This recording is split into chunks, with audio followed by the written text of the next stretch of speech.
ส่วนบรรดาเผ่าก็ได้จัดพิธีเฉลิมฉลองวันเด็กน้อยสากลและวันปลูกต้นไม้แห่งชาติเช่นเดียวกันในวันที่1 มิถุนายน 2025ที่สถานที่ท่องเที่ยวสวนบรรดาเผ่าได้จัดพิธีเฉลิมฉลองวันเด็กน้อยสากลครบรอบ101 ปีและวันปลูกต้นไม้แห่งชาติครบรอบ45 ปี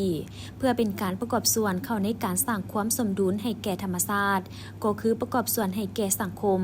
ในการปลูกต้นไม้ให้เป็นป่าโดยเฉพาะแมนสร้างให้มีพื้นที่สีเขียวและคืนความเป็นธรรมชาติให้แก่พื้นที่ในขอบเขตสวนดังกล่าวพิธีครั้งนี้โดยมีท่านผู้วงศ์พามีสิทธิ์ประธานสวนบรรดาเผ่าพร้อมด้วยแขกถึกเชิญภาคส่วนที่เกี่ยวข้องและน้องน้อยนักเรียนจากโรงเรียนอ้อมข้างเข้าร่วมโอกาสนี้ท่านผู้วงศ์พามีสิทธิ์ได้กล่าวว่าโดยเห็นได้ความสำคัญและคุณประโยชน์อย่างหลวงหลายของป่าไม้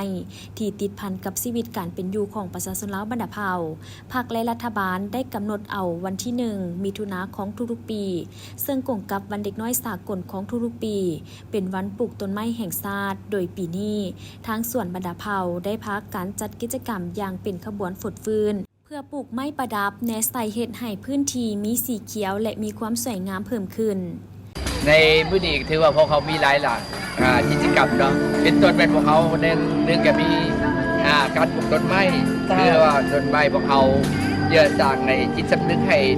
น้องๆเขาเจ้าหูจักฮักธรรมชาติฮักต้นไม้ฮักสีเขียวหลายขึ้นความนั้นพวกเขาก็หูจักว่าปล่อยปลาเนาะ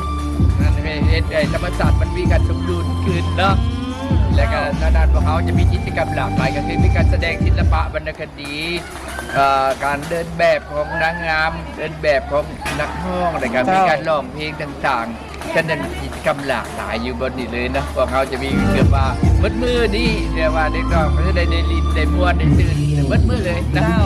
มื้อนี้เมนพิเศษก็คือพวกเขาเด็กน้อยมาร่วมอยู่นี่นอกจากที่ได้ของขวัญแล้วพวกเขาจะมีทางเข้าฟรีได้เด็กน้อยสำหรับเด็กน้อยฉะนั้นให้กับเจ้าจักว่า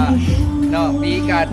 ได้มาได้รับของขวัญแล้วก็ได้ม้วนได้ตื่นนี่แหละพวกเขาอยากสร้างกิจกรรมแบบนี้ให้กับเจ้าเนาะ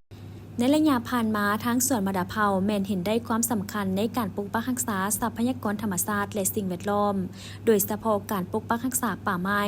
ซึ่งแสดงออกเป็นเจ้าการในการโฆษณาปลูกจิตสำนึกให้แก่พนักงานและพ่อแม่ประชาชนลาวบรรดาเผ่าให้เข้ามามีส่วนร่วมในการปกปักรักษาป่าไม้ให้มีความอุดมสมบูรณ์คงอยู่คู่กับประเทศลาวก็คือประชาชนลาวและลูกหลานลาวตลอดไป